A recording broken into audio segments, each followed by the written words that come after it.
जी में तो राम रतन धन पायो, राम रतन धन पायो। आज है अश्विन मास के शुक्ल पक्ष की पूर्णिमा तिथि और आज ही है भगवान श्री कृष्ण की श्रेष्ठ भक्त मीराबाई का आविर्भाव दिवस। मीराबाई एक महान संत और भक्त कवि थी, जिन्होंने अपना संपूर्ण जीवन भगवान श्री कृष्ण के चरण कमलों में समर्पित कर दिया था। उनके भजन और गीत आज भी गुनगुनाए जाते हैं और वे भक्तों के हृदय में भगवान के प्रति प्रेम और भक्ति का संचार कर देते हैं।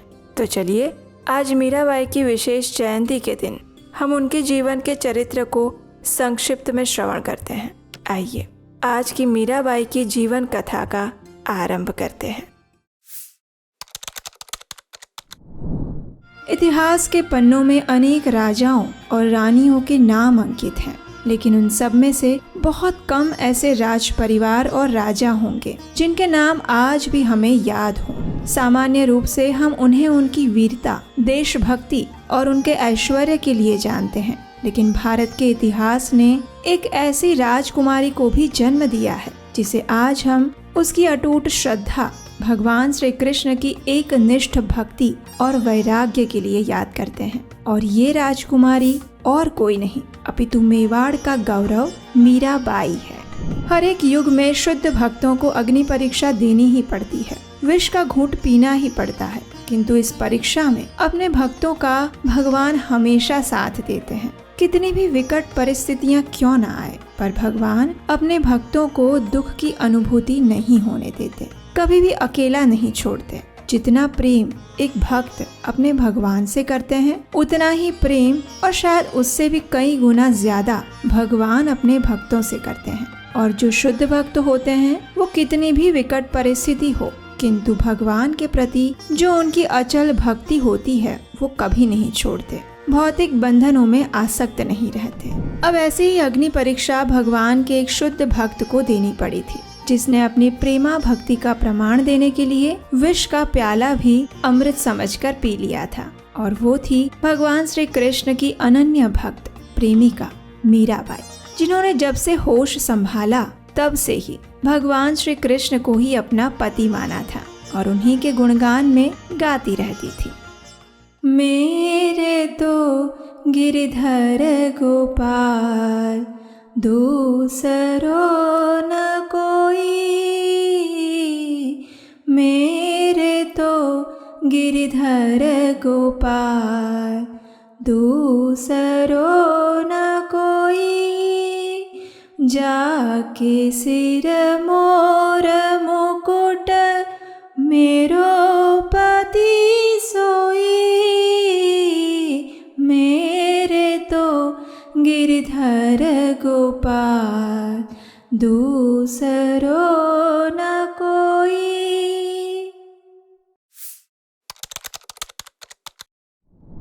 मीराबाई ने अपना संपूर्ण जीवन भगवान श्री कृष्ण को समर्पित कर दिया था और ऐसे भक्त की लाज रखने के लिए स्वयं भगवान को भी सृष्टि में आना पड़ता है। कहते हैं कि मीराबाई के अंत समय में भी कुछ ऐसा ही हुआ था जिसे हम चमत्कार कहते हैं। और ऐसे चमत्कार एक बार या दो बार नहीं अपितु मीराबाई के जीवन में अनेक बार हुए थे। मीराबाई के पिता राजा रतन सिंह का जन्म सन 1504 में राजस्थान के मेवाड़ जिले के मेड़ता में हुआ था। वे जोधपुर शहर के स्थापक राव जोधाजी राठौर के वंशज थे। ये राज परिवार भगवान श्री कृष्ण का अनन्य भक्त था। वर्षों से इस कुल में भगवान श्री कृष्ण की भक्ति परंपरा चली आ रही थी और इसी राजवंश में पिता रतन सिंह और माता वीर कुमारी के घर में एक शुभ नक्षत्र के समय में मीराबाई का जन्म हुआ। बचपन में ही उन्हें एक राजकुमारी के लिए नियुक्त सभी तालीम दी गई थी, जैसे कि घुड़सवारी, युद्ध कला, सभी शास्त्रों का विस्तृत अध्ययन, तलवार और तीरंदाजी की शिक्षा, पाक कला, राज परिवार के नीति नियम की तालीम और आवश्यकता पड़ने पर अन्यों की और स्वयं की रक्षा करना। इन सब के साथ साथ उनके संस्कारों में कृष्ण भक्ति तो पहले से ही थी, लेकिन उसका प्रकाश फैलना तब आरंभ हुआ जब मीराबाई मात्र 4 वर्ष की थी। हुआ यूं कि एक दिन नन्ही सी मीरा अपनी माता के साथ झरोखे में बैठी हुई थी और उस समय उसने एक विवाह की बारात जाते हुए देखी, जिसमें कन्या का वर अत्यंत सुंदर वस्त्र और अलंकारों से सुशोभित होकर घोड़ी पर चढ़कर जा रहा था। छोटी सी मीरा ने जिज्ञासावश अपनी माता वीर कुमारी से पूछा, माता, भविष्य में मेरा पति कौन होगा? इतनी छोटी आयु में ऐसा प्रश्न सुनकर मीरा की माता को बहुत आश्चर्य हुआ। उन्होंने हंसते हुए श्री कृष्ण की प्रतिमा की ओर इशारा किया और कहा, मीरा, तुम्हारे पति ये होंगे जिन्होंने पीला पीताम्बर पहना है और सिर पर मोर मुकुट है। वे परम भगवान श्री कृष्ण तुम्हारे पति होंगे। अब माता ने तो अपनी छोटी बच्ची के सवाल का हंसते हुए जवाब दे दिया, लेकिन नन्ही सी मीरा के मन मस्तिष्क में इस बात ने गहरी छाप छोड़ दी और उसी दिन से मीरा ने श्री कृष्ण को ही अपना पति स्वीकार कर लिया। जब मीरा 5 वर्ष की हुई तब उनके घर में श्रीमद् भागवतम सप्ताह का आयोजन किया गया था। राज परिवार के सभी सदस्यों ने मिलकर पूर्ण श्रद्धा और भक्ति भाव से 7 दिनों तक श्री कृष्ण कथा का रसपान किया। अंतिम दिन कथावाचक ब्राह्मण देव ने सभी से पूछा कि अगर किसी का कोई प्रश्न है तो पूछ सकते हैं, लेकिन परिवार में किसी के पास कोई प्रश्न नहीं था, इसलिए ब्राह्मण देव उठकर चलने लगे। उसी क्षण 5 वर्ष की नन्ही सी मीरा उठी और बड़ी विनम्रता और मधुरता से कहने लगी, बाबा, आप इस कथा में जिस गोविंद की बात कर रहे थे, मैं उनसे कब मिल पाऊंगी? वे मुझे कहाँ मिलेंगे? इस बालिका के निर्दोष प्रश्न और श्री कृष्ण के प्रति उसकी अड़ग श्रद्धा को देखकर उस ब्राह्मण की आंखों में अश्रु आ गए और उन्होंने मीराबाई की माता से कहा कि उनकी पुत्री कोई साधारण कन्या नहीं है, इसलिए उसका विशेष ध्यान रखिएगा। इतना कहकर वे ब्राह्मण चले गए, मीराबाई की श्री कृष्ण की खोज को और तीव्र बनाते हुए। बचपन से ही मीराबाई के हृदय में श्री गिरधर गोपाल के लिए प्रेम उत्पन्न हुआ, क्योंकि वे राजपूत परिवार से थी और उनके घर में साधु संत आते जाते रहते थे जो श्री कृष्ण की भक्ति कथाओं का वर्णन करते थे। अब एक समय ऐसे ही उनके घर एक संत आए जिनका नाम था संत रविदास। उनके पास भगवान श्री कृष्ण की अत्यंत मनमोहक प्रतिमा थी, जिसे देखकर छोटी सी मीराबाई ने हट पकड़ी कि वो प्रतिमा उनको चाहिए। किंतु संत रविदास ने ये प्रतिमा मीराबाई को देने से मना कर दिया। फिर अचानक दूसरे ही दिन संत रविदास ने वहाँ पर वापस आकर भगवान श्री कृष्ण की वही प्रतिमा मीराबाई को दे दी और कहा कि वास्तव में भगवान श्री कृष्ण स्वयं उनके सपने में आए थे और उन्होंने कहा कि मेरी प्रिय भक्त को प्रतिमा क्यों नहीं दी तुमने? मीरा मेरे विरह में रो रही है, उठो और जाकर ये प्रतिमा उसको दे आओ। रविदास जी ने ये भी कहा कि मैं अपने स्वामी की आज्ञा कैसे टाल सकता हूँ, बस इसीलिए ये प्रतिमा देने आया हूँ। बस उसी समय से मीराबाई भगवान श्री कृष्ण के भक्ति मार्ग पर चल पड़ी और प्रभु भक्ति में गाने लगी। मेरा ध्यान हरि की ओर है, मैं हरि के साथ एक रूप हो गई हूँ, मैं अपना मार्ग स्पष्ट देख रही हूँ। मेरे गुरु रविदास ने मुझे गुरु मंत्र दिया है। हरि नाम ने मेरे हृदय में बहुत गहराई तक अपना स्थान जमा लिया है।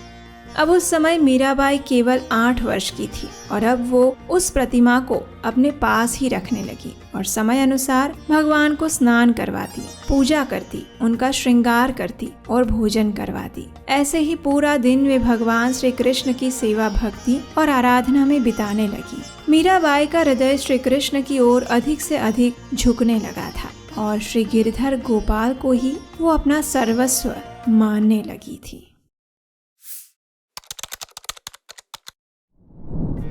कुछ ही समय में उनकी माता का देहांत हो गया और अब उनके परवरिश की जिम्मेदारी उनके पिता और उनके दादा राव दूदाजी पर आ पड़ी। उनके पिता ज्यादा समय राजपाट में प्रजा को संभालने में और युद्ध नीतियों में बिताते थे, जिसके कारण वे मीराबाई के लिए अधिक समय नहीं निकाल पाते थे। इसलिए राव दूदाजी, जो कि मीराबाई के दादा थे, उन्होंने ही उनके परवरिश अत्यंत प्रेम से करना आरंभ किया और दूदाजी अत्यंत धार्मिक वृत्ति के थे। इस वजह से मीराबाई के मन मंदिर में श्री गिरधर गोपाल के प्रति अनन्य प्रेम का आविर्भाव हुआ। मीरा एक अत्यंत विनम्र, लज्जाशील और सद्गुणी कन्या थी और उनकी आवाज में एक अद्भुत आकर्षण और पवित्रता थी। अभी तो वे 14 वर्ष की भी नहीं हुई थी और उनके विवाह के लिए कई प्रस्ताव आने लगे। उनमें से एक था उस समय मेवाड़ के शक्तिशाली राणा संग्राम सिंह का प्रस्ताव। उन्होंने मीरा के दादाजी दूदाजी राव को अपने पुत्र भोजराज, जिसे राणा कुंभा के नाम से भी जाना जाता था, उनके साथ मीराबाई के विवाह करने का प्रस्ताव भेजा। मीरा के दिव्य गुण और सात्विक स्वभाव से भोजराज उनसे आकर्षित हो गए थे। आखिर दूदाजी राव ने इस विवाह के लिए अपनी सम्मति प्रदान कर दी। जब मीराबाई को इस बात का पता चला तो वे अत्यंत दुखी हो गई, क्योंकि उन्होंने तो पहले ही श्री कृष्ण को अपना पति स्वीकार कर लिया था। लेकिन अब दादाजी की बात पर वो असहमत कैसे हो सकती थी। इसलिए अपनी अनिच्छा के बावजूद भी मीराबाई को भोजराज के साथ विवाह करना पड़ा। विवाह उपरांत मीराबाई ने अपनी सभी पारिवारिक जिम्मेदारियों को भी बहुत अच्छे से निभाना शुरू किया। घर के सारे कामकाज पूर्ण करने के बाद एक कार्य जो वो प्रतिदिन करती थी वो था उसके प्रभु के लिए अपने महल के अंदर वाले मंदिर में जाकर भजन और नृत्य करना। बाह्य रूप से वो अपनी भौतिक पारिवारिक कर्तव्य भले ही निभा रही थी, लेकिन अंदर से उसके मन मंदिर में मात्र श्री कृष्ण ही विराजमान थे। इस प्रकार मीराबाई अपने इस आध्यात्मिक भक्ति आनंद में सदा लीन रहते हुए अपने गृहस्थ जीवन को व्यतीत कर रही थी। लेकिन उनके परिवार के कुछ सदस्यों को मीराबाई का ये सादगी भरा जीवन अच्छा नहीं लग रहा था। बिल्कुल वैसे ही जब कोई भक्ति में लीन होने लगता है तो उसके आसपास वाले भौतिक विचारधारा के लोगों से ये सहन नहीं होता और वे सब उस भक्त को कुछ न कुछ ताने और बातें सुनाते रहते हैं। मीरा के साथ भी कुछ ऐसा ही हुआ। कहा जाता है कि कई बार उसकी सास उसे ईर्ष्यावश जानबूझकर दुर्गा की पूजा करने के लिए कहती थी, लेकिन मीरा अपनी श्री कृष्ण भक्ति के प्रति दृढ़ निश्चयी थी। एक दिन मीराबाई की ननद उड़ाबाई ने ईर्ष्या से वशीभूत होकर मीराबाई के विरुद्ध एक षड्यंत्र रचा। उसने मीराबाई के पति और अपने भाई राणा कुंभा से कहा कि मीरा गुप्त रूप से किसी और से प्रेम बंधन में बंधी हुई है और उसी के लिए वो श्री कृष्ण मंदिर में गाती भी है और नाचती भी है। अपनी बहन की ये बात सुनकर राणा कुंभा को अत्यंत क्रोध आ गया। उसी क्षण वे हाथ में तलवार लिए मीराबाई को मारने के लिए उनके कमरे में दौड़ पड़े, लेकिन भाग्यवश मीराबाई वहाँ नहीं थे। उन्हें पता चला कि मीरा मंदिर में है और ये सुनकर उनके क्रोध की ज्वाला और भड़क गई। जब वे मंदिर की ओर जाने लगे तभी मार्ग में उनके एक हितैषी मिल गए। उन्होंने राणा कुंभा को समझाया कि मीरा एक भक्त है, उसे साधारण नहीं समझना चाहिए और इस घटना को बड़ी सावधानी और सोच विचार करने के बाद ही सुलझाना चाहिए। परिवार के उस सदस्य ने राणा कुंभा के क्रोध को शांत किया और उन्हें वापस भेज दिया। उस रात्रि में राणा कुंभा अपनी बहन के साथ उस मंदिर में गए जहाँ मीराबाई थी। बिना दरवाजा खटखटाए वे सीधे मंदिर के अंदर चले गए और उन्होंने देखा कि मीराबाई अपनी दिव्य अवस्था में श्री कृष्ण के लिए भजन गा रही थी और नृत्य कर रही थी। जब राणा कुंभा ने उनसे पूछा कि आखिर वो किसके लिए गा रही है और कौन है उसका प्रियतम, तो मीराबाई ने बड़ी सरलता से श्री कृष्ण की ओर देखते हुए कहा कि यही है मेरे प्रियतम, जो नवनीत चोर हैं और जिन्होंने मेरे हृदय को भी चुरा लिया है। इस प्रकार मीराबाई को अपने वैवाहिक जीवन में परिवार वालों की तरफ से अनेक सवालों और संघर्षों का भी सामना करना पड़ा था। कुछ समय में उनके दादा राव दूदाजी और उनके पिता का भी अवसान हो गया। अपने प्रियजनों को खोने के बाद भी मीरा की कृष्ण भक्ति में कोई कमी नहीं आई।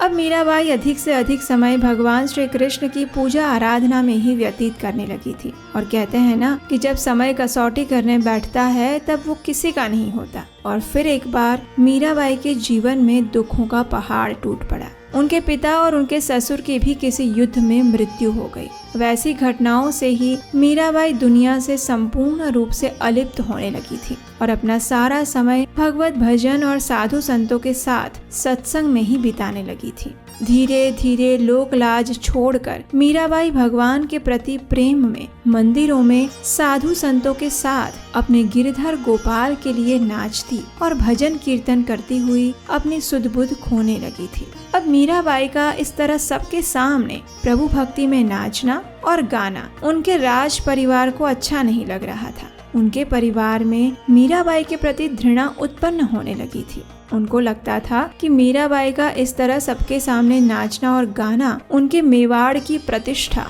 और राजवंश की गरिमा के विरुद्ध है। अतः महाराज संघ के दूसरे पुत्र रतन सिंह और उसके छोटे भाई विक्रमजीत सिंह ने मिलकर मीराबाई को मारने के अनेक प्रयास किए। एक दिन राज परिवार से मीराबाई के लिए एक विशेष उपहार आया। हर बार की तरह इस बार भी मीराबाई ने सबसे पहले उस उपहार को बिना खोले श्री कृष्ण को अर्पित कर दिया और जैसे ही उन्होंने उसे खोला तो उसमें शालिग्राम जी के सुंदर विग्रह विराजमान थे, जिन्होंने सुगंधित पुष्पों की माला धारण की हुई थी। ये देखकर मीराबाई अत्यंत प्रसन्न हो गई। उन्होंने इस उपहार को भेजने वाले अपने राज परिवार का हृदयपूर्वक धन्यवाद प्रकट किया, लेकिन वास्तविकता कुछ और थी। सेवकों में यही बातें चल रही थी कि मीराबाई को मारने के लिए उस टोकरी में विषैला सांप रखा गया था। फिर ये शालिग्राम कैसे आ गए? मीराबाई ने भी ये बातें सुनी, लेकिन उनके मन में अपने गिरधर गोपाल के प्रति निष्ठा और प्रेम के अलावा कुछ भी नहीं था। उसी ने उनकी रक्षा भी की थी। ऐसा ही कुछ हुआ फिर एक बार। उनके देवर ने उन्हें एक विष से भरा हुआ प्याला भेजा और कहा कि ये भगवान का चरणामृत है। मीराबाई ने उसका भी स्वीकार किया। सबसे पहले अपने मोहन को अर्पित किया और फिर पूर्ण श्रद्धा और विश्वास के साथ उसे भगवान का चरणामृत समझकर पी लिया। सबके देखते ही देखते वो विष सच में चरणामृत बन गया और फिर एक बार अपनी प्रेम दीवानी मीरा को बचाने उसके गिरधर गोपाल आ गए। मीराबाई के विरुद्ध षड्यंत्र समाप्त होने का नाम ही नहीं ले रहे थे और वहीं दूसरी ओर नंद नंदन कान्हा अपनी मीरा की रक्षा करते थक नहीं रहे थे।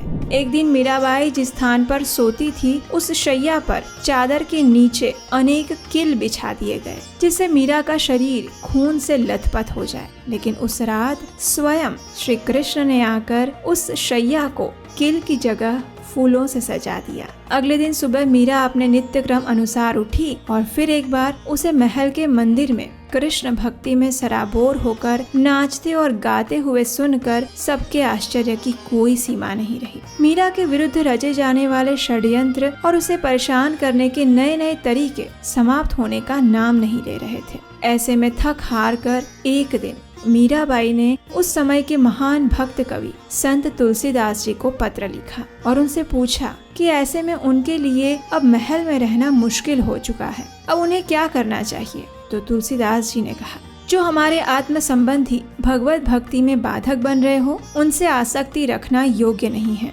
एकमात्र भगवान के साथ संबंध और उनके प्रति प्रेम ही जीवन का वास्तविक संबंध है। तुलसीदास जी के इन वचनों से मीरा को सांत्वना मिली और उसने अपने गुरु रैदास से मिलना जारी रखा। कई बार वो राजमहल के नियमों के विरुद्ध जाकर अपने गुरु से मिलने झुग्गी झोपड़ी में भी चली जाती थी और ये सब देखकर राज परिवार के लोगों में और भी बातें उठने लगी। अब मीराबाई की प्रसिद्धि एक भक्त के रूप में चारों ओर फैलने लगी थी। उनके भजन और कीर्तन की धुन सुनने और इस दिव्यता का अनुभव करने के लिए दूर दूर से लोग आने लगे थे। अब राज परिवार का महल विभिन्न स्थानों से आने वाले साधु संतों से भरने लगा था। एक समय के मुगल सम्राट अकबर ने भी मीराबाई की प्रसिद्धि और उनके सुंदर भजन के विषय में सुना, तो उसने अपने मंत्री से कहा कि वो भी मीराबाई के भजन सुनना चाहते हैं। अब राजा अकबर अपने शत्रु के महल में कैसे जा सकता था, तो उपाय सरल था, वेश परिवर्तन करके। और हुआ भी ऐसा ही। मुगल राजा अकबर अपना वेश परिवर्तन करके अपने मंत्री तानसेन के साथ मीराबाई के भजन सुनने के लिए मेवाड़ के महल में आया। मीराबाई की शुद्धता, पवित्रता और उनके भजन की दिव्यता के आनंद में वो इतना लीन हो गया कि वो अपनी सुध-बुध ही खो बैठा। मीराबाई के सुंदर आवाज और भक्ति से प्रभावित होकर अकबर ने भगवान श्री कृष्ण के लिए एक सुंदर मोतियों का हार उपहार रूप में वहीं पर छोड़ दिया और चला गया। मीरा को तो इस बात की कोई सुध नहीं थी, लेकिन राजमहल में अंदर अंदर बातें चलने लगी। ये हार देखकर सबको पता चल गया कि राजा अकबर मीरा के भजन सुनने के लिए आया था। जब राणा कुंभा को इस बात का पता चला तो उसे ये अपने अपमान जैसा लगा। आखिर उसका शत्रु उसकी नाक के नीचे चोरी छिपे उसी के राजमहल में आकर वापस चला गया था। इससे बड़ा अपमान उसके लिए क्या हो सकता था। और उसके पीछे का कारण थी उसी की पत्नी मीराबाई। उसी समय राणा कुंभा ने क्रोध में आकर आदेश जारी किया कि मीरा उसी क्षण इस राजमहल को छोड़कर चली जाए और आज के बाद इस दुनिया को कभी भी अपना चेहरा ना दिखाए। आदेश स्पष्ट था, मृत्यु का। मीराबाई तत्क्षण राजमहल छोड़कर निकल पड़ी, पास की ही नदी में स्वयं को कृष्ण से मिलवाने के लिए। हे गिरिधर, हे गोपाल, हे गोविंद, ये नाम पुकारते हुए जैसे ही मीराबाई ने उस नदी में छलांग लगाई, उसी समय एक हाथ कहीं से आया और उसने मीरा को डूबते हुए पानी से बचाकर दूसरी ओर किनारे पर लाकर खड़ा कर दिया। जब मीरा ने पीछे मुड़कर देखा तो वहाँ और कोई नहीं अपितु उसके प्राणनाथ स्वयं श्री कृष्ण खड़े थे। उन्होंने मीरा से कहा, हे मेरी प्रिय मीरा, इन भौतिक देहधारियों के साथ अब तुम्हारे सारे रिश्ते समाप्त हो चुके हैं। अब तुम मुक्त हो, स्वतंत्र हो और अब तुम मेरी हो, सदा सर्वदा के लिए। इतना कहकर भगवान अदृश्य हो गए और मीरा मूर्छित होकर वहीं गिर पड़ी। इस प्रसंग के बाद अब मीरा ने अपने सभी भौतिक संबंधों को तोड़कर वृंदावन की राह पकड़ ली। राजस्थान की तपती हुई रेत पर नंगे पांव चलती हुई मीरा एक शुद्ध, दिव्य साध्वी जैसी तेजोमय प्रतीत हो रही थी। उसके हाथ में करताल और उसका तानपुरा था। हृदय में उसके स्वामी श्री कृष्ण का प्रेम था। बस यही अब उसकी धरोहर थी। भगवान श्री कृष्ण के गुणगान में भजन गाती हुई कृष्ण प्रेम में मगन मीरा अनेक संघर्षों का सामना करते हुए वृंदावन पहुंची और फिर एक बार अपने गुरु रैदास से मिली। राज परिवार में जन्मी बड़ी हुई विवाहित मीरा राजकुमारी होने के बाद भी वृंदावन में घर घर जाकर भिक्षा मांगती और हरि कथा और कीर्तन में नृत्य करती।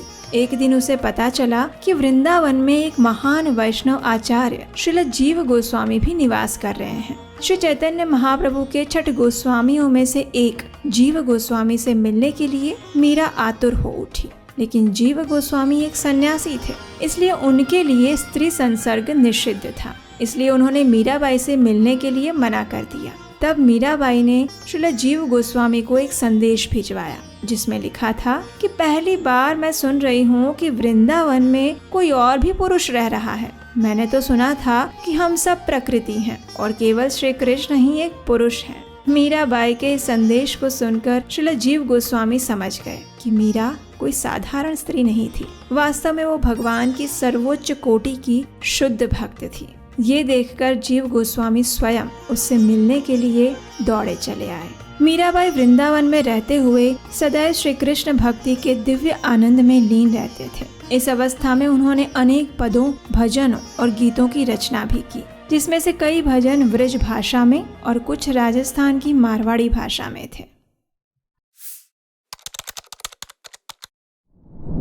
कहते हैं कि मीराबाई ने जब मेवाड़ छोड़ दिया तो उसके बाद वहाँ अनेक आपत्तियाँ आने लगी थी। राणा कुंभा को भी अपनी भूल का एहसास हुआ और वे मीराबाई को वापस मेवाड़ लाने के लिए वृंदावन पहुँचे। उन्होंने मीराबाई से अनेक बार विनती की कि वे वापस राजभवन में आ जाए। अब उनकी भक्ति और उन पर कोई रोक टोक नहीं लगाई जाएगी। लेकिन मीराबाई ने कहा कि अब यही उनका घर है। वहाँ साधु संतों के साथ भगवान की भक्ति में और सत्संग में अपना समय व्यतीत करने लगे और वहाँ से कुछ समय के बाद वे द्वारिका चली गई, जहाँ उन्होंने अपने श्री गिरधर गोपाल की भक्ति में अपना बाकी का जीवन व्यतीत किया और श्री कृष्ण को समर्पित होकर जोगन बनके साधु संतों के साथ रहने लगी और भगवान श्री कृष्ण की पूजा आराधना कर भगवान में ही समाहित हो गई। वो जन्माष्टमी का दिन था। द्वारिकाधीश मंदिर में चारों ओर भगवान के भक्तों की भीड़ लगी हुई थी और हरि कीर्तन की धुन गूंज रही थी। मीराबाई के एक हाथ में उनका तानपुरा था और दूसरे हाथ में करताल। वो एक दिव्य साध्वी जैसी तेजोमय लग रही थी, जिसकी आंखें बंद थी और दिव्य प्रेम और उन्माद में वो अपने गिरिधर को पुकार रही थी। भजन का सुर ऊपर उठता गया और मीराबाई का भावावेश भी अपनी चरम सीमा पर पहुंचने लगा। कीर्तन के बीच उठकर अचानक ही वो नृत्य करने लगी। लंबे समय तक नृत्य करने के बाद थक कर वो भगवान द्वारिकाधीश के चरणों में पड़े फूलों पर गिर पड़ी। मानो कृष्ण को पुकारते हुए वो बंद आंखों से बोल रही थी, हे कृष्ण, हे गिरधारी, क्या आप मुझे बुला रहे हैं? मैं आ रही हूँ, मैं आ रही हूँ मेरे गोपाल, बस मैं आ गई। और अचानक गर्भगृह के द्वार बंद हो गए। अंदर सिर्फ मीराबाई थे और उनके गिरधारी द्वारिकाधीश। बाद में जब गर्भगृह के द्वार खोले गए तो वहाँ मीराबाई नहीं थी तो सिर्फ द्वारिकाधीश के विग्रह से लिपटी हुई उनकी साड़ी। फिर भी वहाँ उपस्थित भक्तों को सिर्फ 2 चीजें सुनाई दे रही थी। एक थे मीरा के भजन और दूसरी श्री कृष्ण की बांसुरी। और आखिर मीरा अपने प्रियतम से मिल चुकी थी। जिस इच्छा को उसने अपने पूरे जीवन अपने हृदय में संजोकर रखा था, वो उसका सपना आज पूरा हो गया था। आज प्रेम दीवानी मीरा अपने प्रियतम के पास पहुंच चुकी थी, हमेशा हमेशा के लिए। मीराबाई ने अपने संपूर्ण जीवन गोपियों की तरह श्री कृष्ण को अपना पति माना और गोपियों की भांति माधुर्य भाव से श्री कृष्ण की उपासना करती रही। मीराबाई का जीवन कृष्णमय था और सदैव कृष्ण भक्ति में वो लीन रहती थी। श्री कृष्ण के प्रति उनके अगाध प्रेम ने ही उन्हें कृष्ण काव्य के समुन्नत स्थल तक पहुंचा दिया था। उनकी पंक्तियों में उनके हृदय की सरलता, तरलता और निश्चलता स्वरूप से प्रकट होती है। उनकी कविताओं में उनकी आवेशपूर्ण आत्म अभिव्यक्ति मिलती है। सरलता और सहायता ही मीराबाई के काव्य के विशेष गुण हैं। उन्होंने पूरे समर्पण के साथ अपने गिरधर गोपाल की भक्ति की और उनकी भक्ति करते करते ही उन्हीं में विलीन हो गई। अब यहाँ पर हम आपको एक अत्यंत महत्वपूर्ण बात करना चाहते हैं। देखिए, वो ये है कि मीराबाई की ये जीवन गाथा हमने वैसे प्रमाणभूत स्रोतों से सुनकर और पढ़कर ही आपके समक्ष प्रस्तुत की है। हो सकता है इसमें कुछ ऐतिहासिक कथाओं का मतभेद हो, क्योंकि मीराबाई के जीवन के अनेक प्रसंगों में भिन्न भिन्न स्थानों पर भिन्न भिन्न मान्यताएं सुनने को मिलती हैं। कुछ लोक कथाएं भी कुछ और तथ्य बताती हैं। उनके जन्म की निश्चित तारीख और विवाह के वर्ष इत्यादि में भी कई मतांतर हैं। लेकिन हमारी आपसे यही विनती है कि हम इन सभी तार्किक तथ्यों को एक ओर रखें और सिर्फ मीराबाई के जीवन सार को ही ग्रहण करें। वही हमारे लिए श्रेयस होगा। जीवन प्रसंग भिन्न हो सकते हैं, लेकिन मीराबाई की भगवान श्री कृष्ण के प्रति दृढ़ भक्ति, निष्ठा, अचल श्रद्धा और उनके वैराग्य में कोई मतभेद नहीं है। उनके जीवन से मिलने वाली शिक्षा आज भी वही है और वो है, जीवन में चाहे कितनी ही विपरीत परिस्थितियां आए, लेकिन भगवान के प्रति हमारी श्रद्धा और विश्वास कभी कम नहीं होना चाहिए। ये सारे भौतिक संबंध एक तरफ और भगवान श्री कृष्ण के साथ हमारा नित्य संबंध एक तरफ। जिस प्रकार अनेक अवरोधों और संघर्षों के बीच भी मीराबाई ने सिर्फ और सिर्फ भगवान श्री कृष्ण में अपने आप को लीन रखा, उसी प्रकार हम भी जब हमारे जीवन में समस्याएं आए तो उस पर विचार करने के बदले यथासंभव उसका उपाय निकालने का प्रयास करें, लेकिन अधिक विश्वास और चेतना में श्री कृष्ण ही रहें। और फिर आप देखेंगे कि सभी चीजें स्वतः ही कुछ समय बाद ठीक हो जाएगी। मीराबाई की तरह हम भी भौतिक चर्चा और प्रसंगों में किसने क्या कहा और उनके जीवन की कौन सी घटना कब हुई और कैसे हुई, इन तार्किक विवादों में पड़े बिना उनके जीवन से मिलने वाली शिक्षा और उनकी दिव्य भक्ति पर ध्यान केंद्रित करें। हमारे आचार्य गण बताते हैं कि जब हम भगवान के शुद्ध भक्तों का गुणगान करते हैं या फिर उनके बारे में सुनते हैं तो उनकी आध्यात्मिक दिव्य शक्ति का 100वां भाग हमारे अंदर आ जाता है और हमें इस भव सागर से पार करने के लिए इतना ही पर्याप्त है। इसलिए भी हमें इन भक्तों के जीवन चरित्र को सुनना और पढ़ना चाहिए।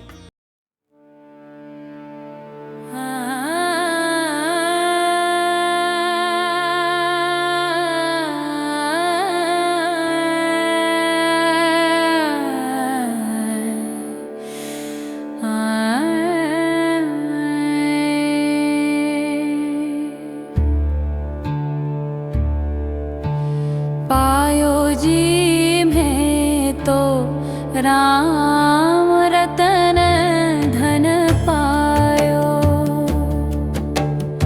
राम रतन धन पायो, पायो पायो जी में तो राम रतन धन पायो। वस्तु अमोलक दी मेरे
नटवर नागर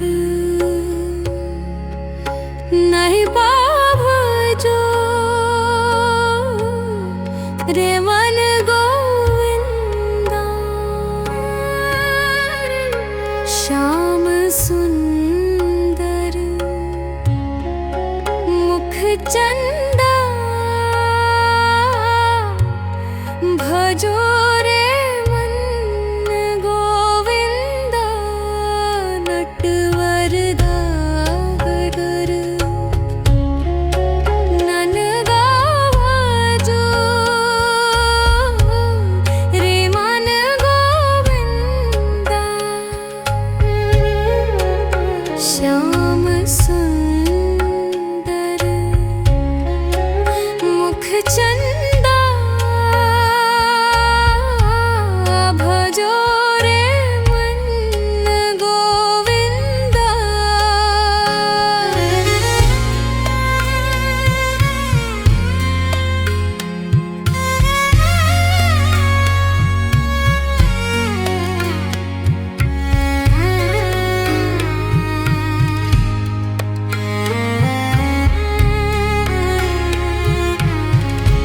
तू ही नटवर तू ही नागर तू ही बाल मुकुंदा।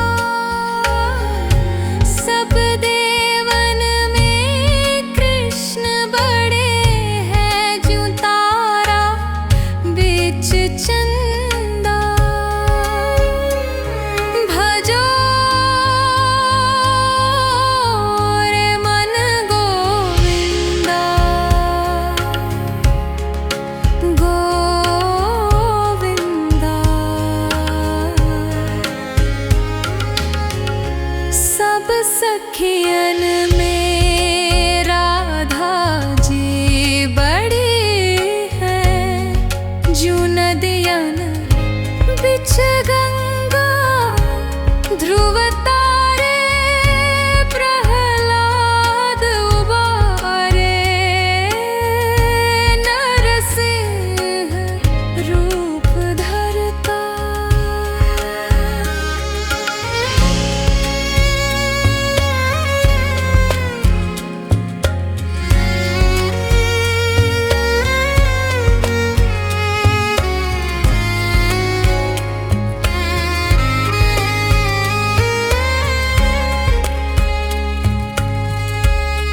काली दह में नाग ज्यों नाथो फण फण नृत्य करता।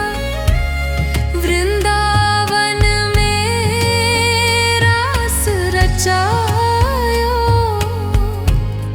नाचत बाल मुकुंदा। मीरा के प्रभु गिरधर